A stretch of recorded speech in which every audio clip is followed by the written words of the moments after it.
नमस्कार, लक्षवेधीमध्ये आपल्या सगळ्यांचं स्वागत। मी प्रसाद काथे। केंद्रात तिसऱ्यांदा पंतप्रधान नरेंद्र मोदी शपथ घेणार आहेत। सलग तिसऱ्यांदा निवडून येत पंतप्रधान पदावर विराजमान होणारे नरेंद्र मोदी हे भारतातले दुसरे राजकारणी आहेत आणि खास करून नेहरूंनंतर मोदीच आहेत। या आधेमध्ये कोणताही गांधी नाही। याच्याही पलीकडे जाऊन आता ही तिसरी टर्म जी पंतप्रधान पदावर विराजमान झाल्याच्या नंतर नरेंद्र मोदी सुरू करतील ती घटक दलांच्या सह आणि घटक दलांच्या मुळे आहे हे सुद्धा विसरून आपल्याला चालणार नाही। पंतप्रधान नरेंद्र मोदी यांच्या या तिसऱ्या कार्यकाळातला सगळ्यात महत्त्वाचा टप्पा जर कुठला लक्षात घ्यायचा असेल तर तो टप्पा आहे घटक पक्षांच्या पलीकडे जाऊन येणाऱ्या काळात भारताला त्यांच्या ध्येय धोरणांच्या आधारे पुढे नेण्याचा। पण हे सगळं तसं पाहायला गेलं तर अपेक्षितच आहे। जे अनपेक्षित आहे त्याचं सूतोवाच करण्यात आलेलं आहे आणि ते सूतोवाच दुसऱ्या तिसऱ्या कोणी नाही, दस्तूर खुद्द पंतप्रधान पदावर आत्ता असलेल्या आणि भविष्यात सुद्धा असणाऱ्या नरेंद्र मोदींकडूनही नाही तर नितीश कुमार यांच्याकडून करण्यात आलंय। नितीश कुमार बिहारचे मुख्यमंत्री आहेत। पंतप्रधान पदाचे यापूर्वीचे दावेदार होते।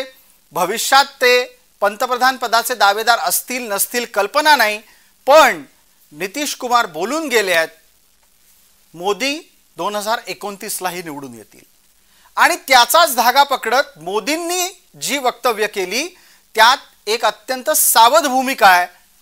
मोदी म्हणतात रालोआचं सरकार पुढची 10 वर्ष असणार आहे।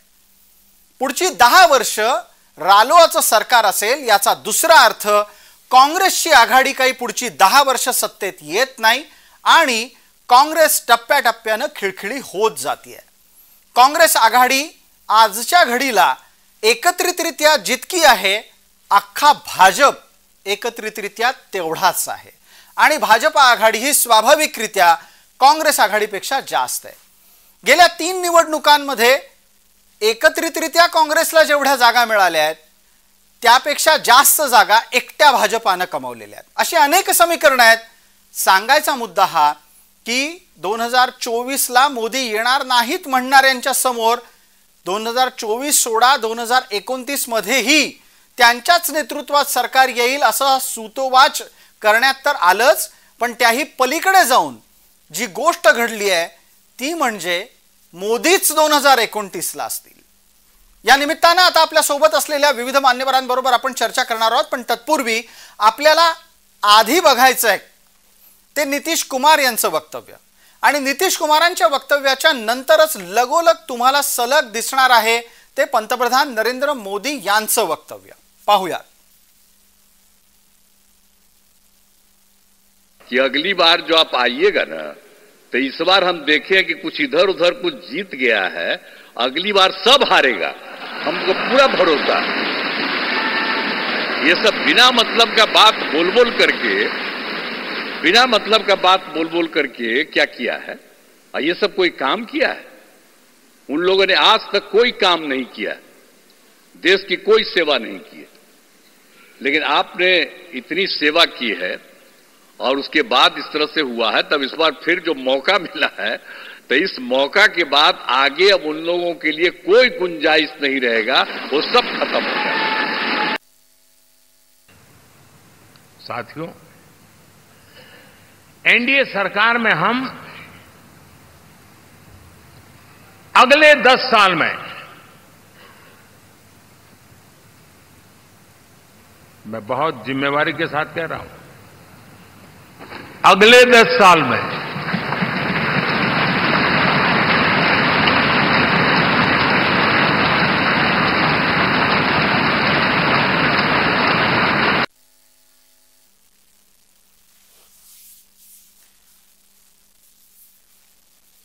आपल्या सोबत या चर्चेत कोण मान्यवर आहेत त्यांचा मी आपल्याला पटकन परिचय करून देतो। या चर्चेमध्ये आपल्या सोबत गणेश खंडकर आहेत, भारतीय जनता पार्टीचे प्रवक्ता प्रतिनिधी या नात्याने, कपिल ढोके आहेत काँग्रेसचे प्रवक्ता प्रतिनिधी या नात्याने आणि विकास वैद्य आहेत आपल्याकडे राजकीय विश्लेषक या नात्याने। पहिला या चर्चेतला प्रश्न माझा आपल्या सोबत असलेल्या कपिल ढोके यांना आहे। कपिलजी, प्रश्नापूर्वी एका गोष्टीचा पटकन खुलासा करा. माझा आवाज नीट येतोय आपल्यापर्यंत?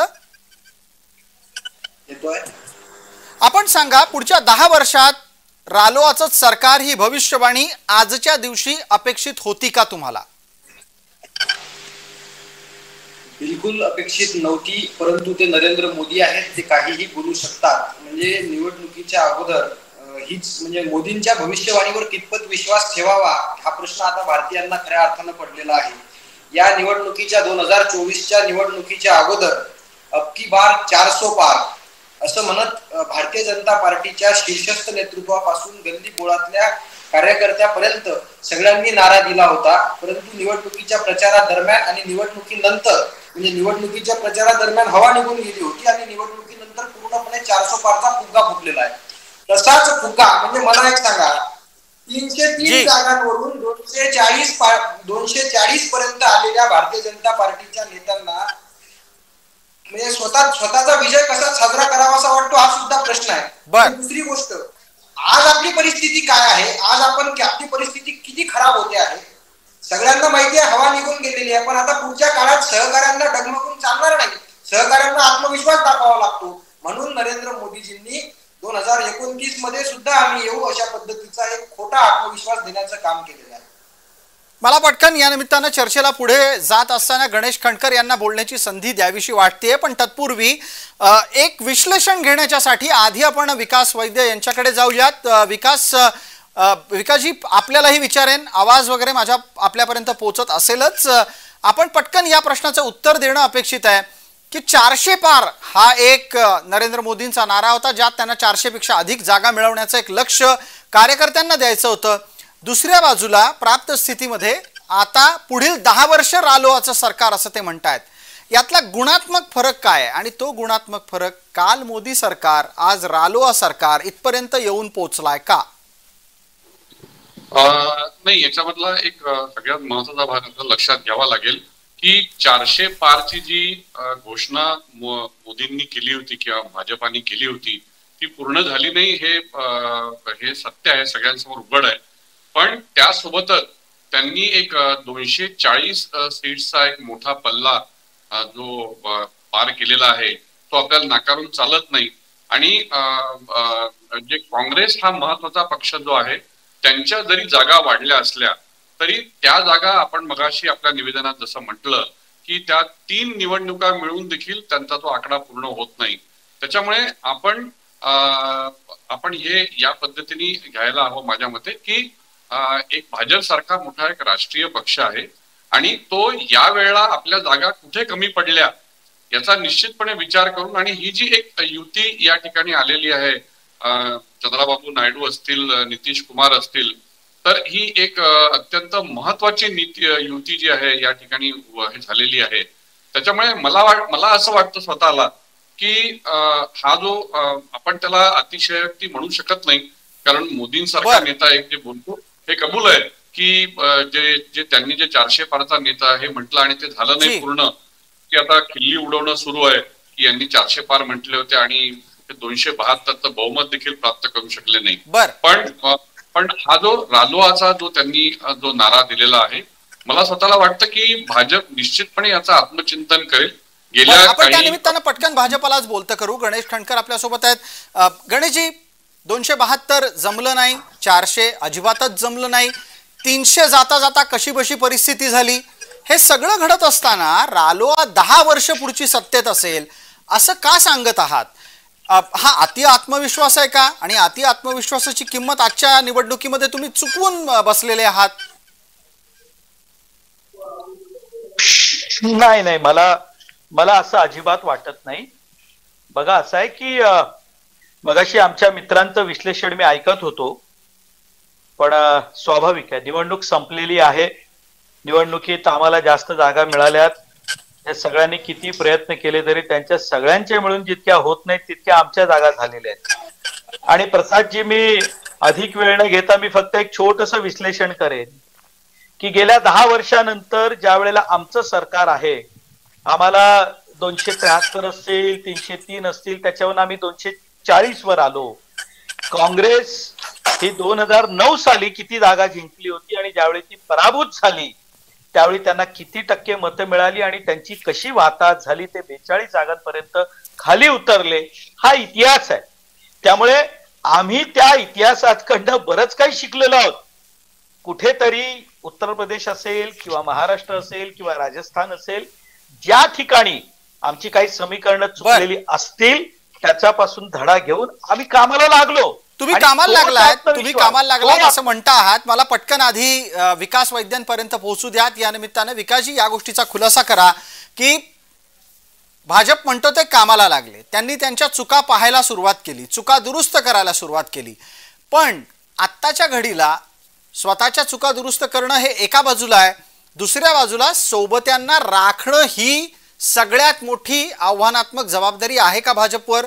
आणि अशा जबाबदारीसह ते 10 वर्ष पुढे जाणार आहेत का, सोबत टिकणार आहेत का? हो, मला असं वाटतं की जे कामाला लागले आहेत हे निश्चितपणे आहे. कारण आपण नजीकच्या ज्या घडामोडी बघतोय, ज्या पद्धतीने त्यांचं एक रिस्ट्रक्चरिंगचं त्यांनी हे सुरू केलेलं आहे, जे अद्याप जरी ओपनली त्यांनी हे मान्य केलेलं नाहीये. आणि आपण जसं म्हणता की सोबत नितीश कुमार आणि नायडूंना सांभाळत याशिवाय त्यांच्यासमोर एक फॉर्मिडेबल विरोधी पक्ष पण उभा राहणार आहे. त्याच्यामुळे अनेक समीकरणं, जसं 1 तासाची चर्चा आहे समजा संसदेमध्ये, त्यामध्ये जवळजवळ 24 ते 26 मिनिट त्यांना विरोधी पक्षांना द्यावे लागणार होते, ज्या आधी भाजप हा स्वतः त्यांचे पूर्ण बहुमत पूर्ण करत होता 2014 आणि 19 मध्ये. तर ही आव्हानं की या नेत्यांना कोणती मंत्रिपद, या पक्षांना कोणती मंत्रिपद द्यायची, याशिवाय त्यांचे रुसवे फुगवे हे करत त्यांना हे सांभाळायचं. पण मला स्वतःला वाटतं की मोदींची जी नेतृत्व क्षमता आहे, आपण केवळ या एका इलेक्शनवर ती कमी लेखू नये आणि त्या नेतृत्व क्षमतेवर विरोधी पक्षांचं आव्हान सांभाळत आणि याशिवाय मित्र पक्षांचे जे काही रुसवे फुगवे, मित्र पक्षांच्या ज्या काही अडीअडचणी, यांना सगळ्यांना सांभाळून मला स्वतःला वाटतं की मोदी हे करू शकतात. तुमच्या लेखी पंतप्रधान नरेंद्र मोदी यांच्यासाठी ही टर्म राखणं, सगळ्यांना सोबत घेणं शक्य आहे. आता यातला जो बदल आहे तो आपल्याला एकदा काँग्रेसकडून विचारून घेऊ, समजून घेऊयात. काँग्रेसच्या लेखी प्राप्त स्थितीमध्ये नरेंद्र मोदींना सोबत्यांना राखण्यात अडचणी येतील असं वाटतंय का? आणि मोदी सुद्धा आपल्या कार्यपद्धतीत बदल करतील, जर तो बदल केला तर त्यांचे 5 वर्ष सहज निघतील, वाटतंय आपल्याला? कपिल ढोके, हे बघा, मला सर्वात अगोदर नरेंद्र मोदींच्या नेतृत्वाखाली जे काही एनडीए सरकार तिसऱ्यांदा सरकार स्थापन करत आहे, त्या एनडीए मध्ये सहभागी असलेल्या भाजप आणि इतर 37 पक्षाच्या, म्हणजे भाजपा सोडून जे 37 पक्ष एनडीए मध्ये सहभागी आहेत, त्या 37ही पक्षांच्या सगळ्या पदाधिकाऱ्यांचं, नेत्यांचं मला अभिनंदन करायचं आहे. अभिनंदन एवढ्यासाठी करायचं आहे प्रसादजी की आजपर्यंत त्यांना मोदी सरकार मोदी सरकार मोदी सरकार, आता हा मोदी सरकार हा शब्द गायब होऊन आज पंतप्रधानांच्या भाषणामध्ये एनडीए सरकार, सरकार अशा पद्धतीचे शब्द घ्यायला लागले. ही झाली पहिली गोष्ट. दुसरी गोष्ट, नरेंद्र मोदींचं जर आपण पाहिलं असेल तर मागच्या वेळी 303 जागा जिंकले असताना मोदीजी सातत्यानं विरोधी पक्षाच्या सहकारी पक्षाच्या लोकांना फार गांभीर्याने घेताना आपल्याला दिसले नाहीत. पण यावेळी नरेंद्र मोदींना गिरे तो भी टांग ऊपर, मेरी मुर्गी की एक ही टांग, अशा पद्धतीचं सरकार चालवता येणार नाही. त्यांना प्रत्येकाला सन्मान द्यावा लागेल.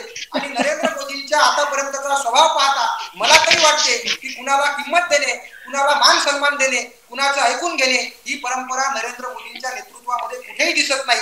आणि नरेंद्र मोदींच्या याच स्वभावामुळे नरेंद्र मोदींना त्यांच्या नेतृत्वामध्ये या सरकारची 5 वर्ष पूर्ण करणं हे अत्यंत कठीण आहे. ते पूर्ण करू शकणार नाही. आणि उतरती कळा आता नरेंद्र मोदींच्या नेतृत्वाला आणि एनडीएला लागलेली आहे. म्हणजे नितीश कुमारांच्या बाबतीत काय बोलायचं, आपण नितीश कुमारांचं भाषण आता दाखवत होते. नितीश कुमार सुद्धा मोदींचे गोडवे गात होते. पण हेच नितीश कुमार दर पंचवार्षिक मध्ये कुठेतरी 1-2दा पलट्या मारल्याशिवाय राहत नाही, त्यांना करमत नाही, तसा त्यांचा स्वभाव आहे. मग हेच नितीश कुमार आता केंद्र सरकारमध्ये जेव्हा सहभागी झाले तेव्हा ते पलटी मारणार नाहीत कशावरून? कुणीतरी ठामपणे सांगू शकतं का? बिलकुल या मुद्द्यांवर आपण बोलूच. पण कपिल ढोके, तुमच्या या मुद्द्याला पुढे नेत असताना गणेश खंडकरांपर्यंत पोहोचण्यापूर्वी तुम्ही मनापासून एका गोष्टीचं उत्तर द्या आणि अत्यंत स्पष्टपणेच सांगा, तुम्हाला अजिबात वाटत नाही की नरेंद्र मोदी आपली कार्यशैली बदलू शकतात? अचानक अनपेक्षितरित्या त्यांनी सगळ्यांना सोबत घेण्याची भूमिका घेतली तर? मला विचारलं ना? बिलकुल बिलकुल कपिलजी. नाही, बिलकुल बदलू शकत नाहीत. नरेंद्र मोदींचा म्हणजे तुम्हाला जर माहिती असेल तर नाना पटोले ज्यावेळी भारतीय जनता पार्टीचे खासदार म्हणून काम करत होते, त्यांनी शेतकऱ्यांबद्दल प्रश्न विचारला तर नरेंद्र मोदी नानाभाऊ पटोले यांच्यावरती चिडले आणि शेतकऱ्यांचा विषय माझ्याकडे काढू नका असं म्हणून मग नाना पटोले साहेबांनी हिंमत दाखवली ती बैठक लाथाडण्याची. म्हणजे मोदींना त्यांच्या मनाविरुद्ध काही चालत नाही, मोदींना दुसरा कोणी सहन होत नाही, मोदींची ऐकण्याची परंपरा नाही. मेरी मुर्गी की एक ही टांग अशा पद्धतीचं मोदींचं सरकार चालवण्याची पद्धत आहे आणि लोक तीच पद्धत नाकारतील. म्हणजे तीच पद्धत त्यांना भारी जाईल. ते त्यांच्या कार्यपद्धतीत कुठलाही बदल करणार नाहीत आणि 5 वर्ष एनडीए सरकार पूर्ण करणार नाही. त्याला जबाबदार नरेंद्र मोदींचा स्वभाव असणार आहे. कपिल ढोकेंच्या या उत्तरानंतर आपल्याला गणेश खंडकरांना संधी द्यायची आहे. पण गणेश खंडकर, मला तुमच्याकडून अपेक्षित हेच आहे की पंतप्रधान नरेंद्र मोदी यांच्यावर सातत्यानं विरोधकांनी केलेले आरोप कोणते आहेत तर ते हुकुमशहा पद्धतीनं वागतात, ते दुसऱ्या कोणाचं ऐकत नाहीत. गेल्या 2-3 दिवसात मी नरेंद्र मोदींना पाहतोय, त्यांच्या वागण्या बोलण्यामध्ये बऱ्याच मोठ्या प्रमाणात बदल झालेला दिसतोय. त्यांनी ज्या दिवशी त्यांचं भारतीय जनता पार्टीच्या मुख्यालयामध्ये स्वागत झालं तेव्हापासून एनडीए सरकार म्हणायला सुरुवात केलेली आहे. त्यांनी त्या दिवसापासून आज तागायत मोदी सरकार म्हटलेलं नाहीये. याच्याच पुढे जाऊन ज्या पद्धतीनं नितीश आणि चंद्राबाबू या दोघांच्या सोबत त्यांची कॅमेराडरी, हा एक इंग्लिशमधला शब्द आहे, त्यांचं वागणं सहजगत्या दिसत आहे. याच्यातून मोदी सुद्धा परिस्थिती रूप बदलतायत. खरं आहे की खोटं आहे? बघा प्रसादजी, असं आहे की ज्या व्यक्तीनं संपूर्ण आयुष्य वाहून घेतलंय, म्हणजे आता मी काँग्रेसच्या प्रवक्त्यांचं मनापासून अभिनंदन करतो जे ज्या पद्धतीची भाषा वापरतायत. मी तुम्हाला म्हणजे हा विषय नाही आहे, पण अशीच भाषा तुम्ही आमच्याबद्दल वापरत राहा, मला तुमच्याकडनं दुसरी अपेक्षा नाही. पण मुख्यमंत्री म्हणून त्यांनी पूर्ण केलेला कार्यकाळ, त्यानंतर त्यांनी देशामध्ये पंतप्रधान म्हणून पूर्ण केलेला कार्यकाळ. जरा शांत बसा, मला तुमची प्रतिक्रिया नको. शांत बसा, जरा शांत बसायचं. तुम्ही कुठे भाषेचं ज्ञान सांगता? तुम्ही कुठे भाषेचं ज्ञान सांगता? गणेश खंडकर, तुम्हाला अधिकार नाही, नैतिक अधिकार नाही. थांबा अगोदर, आम्ही मध्ये बोललो का? तुम्ही बोलायचं नाही. महाराष्ट्रामध्ये बोललो का मी? तुमचा पप्पू पुढे जातो बोललो का मी? अजिबात मध्ये बोलायचं नाही. शांतपणे ऐकून घ्यायचं, शांतपणे ऐकून घ्यायचं, शांतपणे ऐकून घ्यायचं. तुमच्या पप्पू बद्दल मी एकही शब्द बोललो का? अजिबात बोललो नाही ना. ऐकून घ्यायचं, शांतपणे ऐकून घ्यायचं. तुमचं मी अभिनंदन केलं, शांतपणे ऐकून घ्यायचं. म्हणू शकत नाही एनडीए सरकार म्हणून इतरांना झेलावं लागतं, तुमची अस्वस्थता आहे. आपण पटकन चर्चेत एक थोडंसं सौम्य मर्यादा या दोन्ही गोष्टी लक्षात घेऊन पुढे नेणं गरजेचं आहे. वेळेच्या मर्यादेत गणेश खंडकर आपण आपली भूमिका मांडावी. आता यामध्ये तुम्ही जे म्हणालात तर मुख्यमंत्री म्हणून गुजरातमध्ये त्यांनी केलेलं काम, गेली 10 वर्ष देशाचे पंतप्रधान म्हणून त्यांनी केलेलं काम, जगभरामध्ये कधी नव्हे ते भारताच्या पंतप्रधानांना मिळालेलं समर्थन आणि आता आपण जागतिक नेतृत्वाकडे करत असलेली वाटचाल. स्वाभाविक आहे प्रसादजी, ज्याला एक मॅच्युरिटी म्हणतात ना, ती मॅच्युरिटी त्यांच्यामध्ये आहे. कोणी कितीही काय म्हणालो तरी मोदींमध्ये कधीही बदल आजपर्यंत, म्हणजे आम्ही ज्या ज्या वेळेला पक्षाच्या बैठकांमध्ये बघितलंय, जे तुम्ही बघत नसाल ते आम्ही बघितलंय. प्रत्येक कार्यकर्त्याची आवर्जून चौकशी करतात, पदाधिकाऱ्यांशी बोलतात. आता हे गणेश खंडकर, मला एक सांगा, तुम्ही जर असं म्हणता आहात की ते एवढे सहृदयी आहेत, तर मग नरेंद्र मोदी हुकुमशाह आहेत, नरेंद्र मोदी कुणाचं ऐकत नाहीत, हा सगळा प्रचार कुठून सुरू होतो आणि तो खपवू का दिला जातो? नाही, पण मला एक प्रसादजी, मला एक सांगा, हा प्रचार ज्यांनी केला असेल, मुळात अहो देशावर आणीबाणी लादण्याचा त्यांचा इतिहास आहे. आम्ही त्यांच्याकडनं, मी मगाशीच तुम्हाला म्हणाल ना, मी त्यांच्याकडनं दुसरी काही अपेक्षा करत नाही. तुम्ही आमच्याबद्दल बोलत राहा म्हणून मी शुभेच्छा दिल्या की हे तुम्ही बोलत राहा, कारण तुमच्याकडनं दुसरी अपेक्षा काही आम्ही करून दाखवतोय म्हणून बोलतोय. कारण कसं आहे बघा, तुम्हाला जेव्हा संधी तुम्ही नाही केलं, आम्हाला संधी मिळाली, आम्ही आमचं काम करणार. त्यामुळे तुमच्याकडनं तुमचं काम अजिबात अपेक्षा नाहीये. तुम्ही आमच्यावर टीका करत राहा. देशातल्या जनतेला कळतं की आता देश कुठे चाललेला आहे. ठीक आहे. तुमच्या लेखी नरेंद्र मोदी एक परिपक्व राजकारणी आहेत, ते त्यांच्या परिपक्वतेतून भूमिका घेत राहतील. मला चर्चेला आता एका टप्प्यातून पुढच्या टप्प्यात न्यायचं आहे आणि ती चर्चा आहे ती स्वाभाविकरित्या विकास वैद्य यांच्यापासून सुरू करायला हवी. मुद्दा इथे असा उपस्थित राहतो. ठीक आहे, नरेंद्र मोदी, नितीश कुमार, चंद्राबाबू नायडू, तीन प्रमुख राजकारणी आहेत ज्यांच्यामुळे आता केंद्रातलं सरकार स्थापन होत आहे. या तिघांनाही असं वाटतंय, म्हणावं असं वाटतं की पुढची 10 वर्ष रालोआचं सरकार राहील. मला आता या वेळेलाच हा प्रश्न उपस्थित करायचा आहे आणि विकासजी आपण त्याचं उत्तर द्या. जेव्हा 10 वर्ष रालोआचं सरकार टिकेल असं म्हटलं जात असेल, एकदम विपरीत स्थितीमध्ये काँग्रेसची आघाडी पुढचे काही महिने तरी टिकेल का, हा प्रश्न आहे. याचं कारण असं, महाराष्ट्रातल्या निवडणुका आहेतच, पण तत्पूर्वी केंद्रात काँग्रेस सोबत राहून पदरात काहीच पडणार नाही, ही सुद्धा वस्तुस्थिती आहे. विकासजी आपलं म्हणणं काय?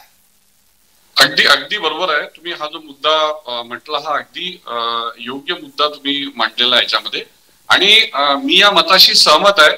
आणि दुसरा एक मुद्दा सर्वात महत्वाचा आहे का की जे मोदींच्या वक्तव्यातला जो बदल आहे तो एक आपण त्याला लवचिकता किंवा राजकीय परिपक्वता जशी म्हणू तसं काँग्रेसची एकजूट किंवा जी काही या इलेक्शन मध्ये दिसली किंवा जी काही भासवण्यात आली, तर मला स्वतःला वाटतं की ज्या प्रकारे आपण मगाशी म्हणालात की मोदींना, नायडू आणि नितीश कुमारांना घेऊन चालायचं, त्याचप्रमाणे आपल्याला हे विसरून चालणार नाही की समोरची जी आघाडी आहे त्यांच्याकडे काँग्रेस हे अंतर्गत गटबाजीबद्दल प्रसिद्ध आहे. त्याचप्रमाणे इतर जे महत्वाचे नेते त्या ठिकाणी आहे, तर आपल्याला हेही विसरून चालणार नाही की त्यांची एकजूट जी आहे ती किती दिवस कायम राहील. त्यामुळे हा जो सगळा 10 वर्ष रालोआचा हा जो मोदी किंवा नितीश कुमारांचं म्हणणं आहे त्याला आधार याकरता आहे की त्याला आधार हा जो विरोधी पक्षांमधली जी गटबाजी आहे, म्हणजे ती विरोधी पक्षांमधली गटबाजी ती पण एक आहे त्या आघाडी अंतर्गत, आणि याशिवाय काँग्रेस अंतर्गत आघाडी देखील जी काँग्रेस अंतर्गत देखील जी गटबाजी आहे ती पण आपल्याला विसरून चालणार नाही. बिलकुल, आपण पटकन गणेश खंडकर यांना यावर बोलतं करू आणि टप्प्याटप्प्याने चर्चेला पुढे नेऊ. गणेश खंडकर आधी बोलतील, त्यानंतर कपिल ढोके. गणेशराव, काँग्रेसच्यासाठी महाराष्ट्रातली किमान आव्हानं काय हे तर आपण सांगाच, पण त्याचबरोबर देशपातळीवर सुद्धा काँग्रेस सोबत किती जण टिकतील, किती जण राहू इच्छित असतात? प्रसादजी, एक तर म्हणजे आता ही आपली चर्चा सुरू असताना तुम्ही खाली एक स्ट्रिप चालवताय, मोदींमध्ये बदल होणं अशक्य. तर मी मगाशी एक वाक्य बोललो होतो की मोदी जसे आहेत तसेच ते वागतात आणि आम्ही ते कार्यकर्त्यांनी अनुभवलेलं आहे. म्हणून परत एकदा सांगतो, आता जेव्हा तुम्ही मला हा प्रश्न विचारला, एक चर्चा सुरू आहे की राहुल गांधी विरोधी पक्ष नेते होणार, मी त्यांना शुभेच्छा देतो. ते ज्या वेळेला संसदेमध्ये बोलायला उभे राहतील त्या दिवशी त्यांच्या मर्यादा स्पष्ट होतील. आणि हे लक्षात ठेवा, संसदीय लोकशाहीमध्ये तुम्हाला दर वेळेला रिझल्ट द्यावा लागतो. रिझल्ट हे मिठी मारणं, डोळा मारणं आणि अश्रू ढाळणं, हे असं करून तुम्हाला राजकारण नाही चालवता येत. त्यासाठी तुम्हाला रिझल्ट द्यावा लागतो. तुम्ही महाराष्ट्राच्या बाबतीतलं मला विचारत असाल तर या महाराष्ट्राच्या राजकारणामध्ये मुस्लिम मतांची जी बेगमी आता शिवसेना, शरद पवारांची राष्ट्रवादी आणि काँग्रेसने केलेली आहे, ही खालच्या पातळीवरती जेव्हा ही निवडणूक उतरेल, ही वरच्या पातळीवरची निवडणूक होती. आणि मी धाडसानं बोलत असलो तरी माझं वाक्य लिहून ठेवा. ठीक आहे, थोडक्यात म्हणजे विधानसभेला जेव्हा ही निवडणूक पोहोचेल ही परत रिपीट होणार नाही. ही भांडणं यानंतर थोडाविक कालावधीनंतर तुम्हाला दिसतील आणि लवकर त्याची सुरुवात होईल. कपिल ढोके, उत्तर आहे का या मुद्द्यावर आपलं? गणेश खंडकरांना माझा प्रश्न आहे की हिंदू मुस्लिम हा मुद्दा निवडणुकीमध्ये कोणी केला याचं प्रामाणिकपणे उत्तर त्यांनी द्यावं. पहिली गोष्ट, नरेंद्र मोदींच्या भाषणामध्ये एक सुद्धा भाषण तुमच्या फतवे काढले ना लोकांनी. रवींद्र धंगेकरांना मतदान करा, सुप्रिया सुळेंना मतदान करा, तुम्ही आणखीन काय बोलता? हे फतवे काढायची गरज काय होती? काय बोलताय तुम्ही? तुमच्या प्रचारामध्ये हिरवे झेंडे कुठून आले? काय प्रचार तुम्ही? भाषणामध्ये हिंदू मुस्लिम कुणी आणला? हिरवे झेंडे कुठून आले? मुस्लिमांच्या विरोधात तुम्ही काय बोलणार? तुम्ही सुरू केलं. गणेश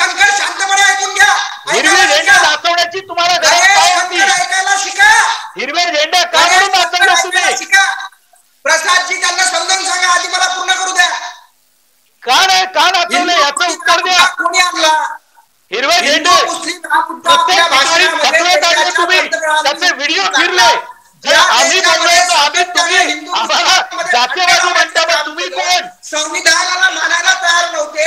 राहुल गांधी आणि इंडिया आघाडीच्या सगळ्या शिलेदारांनी संविधानाच्या रक्षणासाठी पुढे आले आणि म्हणूनच देशाच्या ज्यांनी देशावर लोकशाही लागली तर मोदींना संविधानासमोर नतमस्तक व्हावं लागलं. ही राहुल गांधी देशावर लोकशाही लागली और या देशामध्ये सगळ्यात जास्त सरकार तुम्ही बरखास्त केले. तुम्ही बोलता संविधानाबद्दल काय बोलताय? बळी न पडता तुमचा अभ्यासाचा रक्षणाचा किती वेळा सरकार बरखास्त केली? काय बोलता तुम्ही? कसलं संविधान? हो, हिंदू मुस्लिम बद्दल बोला. संविधान म्हणजे काय? हिंदू मुस्लिम हे कोणी सुरू केलं? गणेश खनकर प्रामाणिकपणे स्वतःच्या छातीवर हात ठेवून सांगा. तुमचा नेता महाराष्ट्रामध्ये येऊन हिंदू मुस्लिमच्या बाता करतो. हिंदू मुस्लिम चर्चेला मूळ मुद्द्याकडे आणायचं होतं. नेमकी ही चर्चा भरकटत असताना मला हस्तक्षेप करून सांगावंसं वाटेल. कपिल ढोके, आपल्याला खरं तर या गोष्टीचा खुलासा करायचा आहे. कपिल ढोके ऐकून घ्या. आपल्याला याचा खुलासा करायचा आहे. आजच्या घडीला तुमचा काँग्रेस आघाडीचा धर्म हा टिकणार आहे का भविष्यात मधला? 100% टिकणार आहे.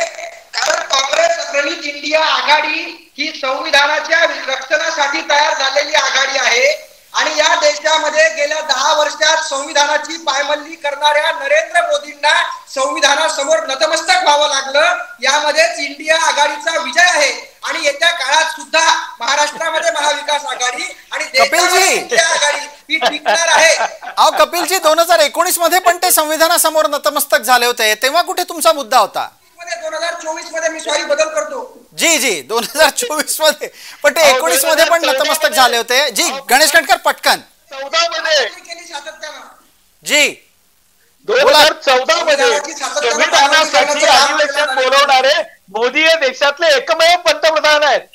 नाही, एवढंच कशाला गणेश खंडकर, तुम्हाला आठवण करून देता येत असेल तर सांगतो. कपिल ढोके, एकच मिनिट ऐका. कपिल ढोके, ज्या वेळेला सुवर्ण महोत्सव होता घटनेचा, त्यावेळेला अंबारीमध्ये राज्यघटना ठेवून नरेंद्र मोदींनी त्याची मिरवणूक काढली होती. काय उत्तर आहे काय अनंत हेगडेच्या वाक्यावर तुमचं? प्रसादजी, मला संधी देणार आहात तुम्ही? एक फक्त बोलायचंय मला. ठीक आहे, बोला. बघा, असं आहे की ढोके साहेब, मी तुम्हाला फक्त एवढंच तुम्हाला शुभेच्छा देऊन सांगतो की या संविधानाबद्दल आणि तुम्ही नाना पटोलेंबद्दल एवढं बोललात की त्यांनी या प्रश्नावरनं झालं आणि असं झालं. तुम्ही नाना पटोलेंना तुमच्या आघाडीचे महाराष्ट्राचे मुख्यमंत्री म्हणून घोषित करा आणि तुम्ही निवडणूक लढा. असं माझी तुम्ही कशाला काळजी करता? मी पुन्हा येईनचा प्रवास आता मला मोकळा करा, इथपर्यंत येऊन पोहोचला, त्यावर काय मत आहे तुमचं? तुमचे नेते आज हा विषय चर्चेला नाही, पण लक्षात अगदीच घ्यायला लागेल. कपिल ढोके, मी पुन्हा येईन म्हणणारे देवेंद्र फडणवीस पण परत आले आणि नरेंद्र मोदी पण परत आलेले आहेत. पोहोचले. चर्चेला आपण वेगळ्या वळणावर न्यायला नको. आपण हे मान्यवर सगळे या चर्चेत सहभागी झालात त्याबद्दल आपले मनपूर्वक आभार. देशामध्ये पुढील 10 वर्ष रालोआचंच सरकार राहील अशा प्रकारची भविष्यवाणी झाल्यानंतर हे रालोआचं सरकार कशा पद्धतीनं असेल, त्याची आव्हानं काय, इत्यादी मुद्द्यांवर आपण केलेल्या चर्चेत जे मान्यवर आपल्या सोबत आहेत त्या सर्वांना आता मी धन्यवाद देतोय, आभार मानतोय. लक्षवेधीची ही चर्चा तुर्तास इथेच थांबवतोय. आपण पाहत रहा फक्त जय महाराष्ट्र.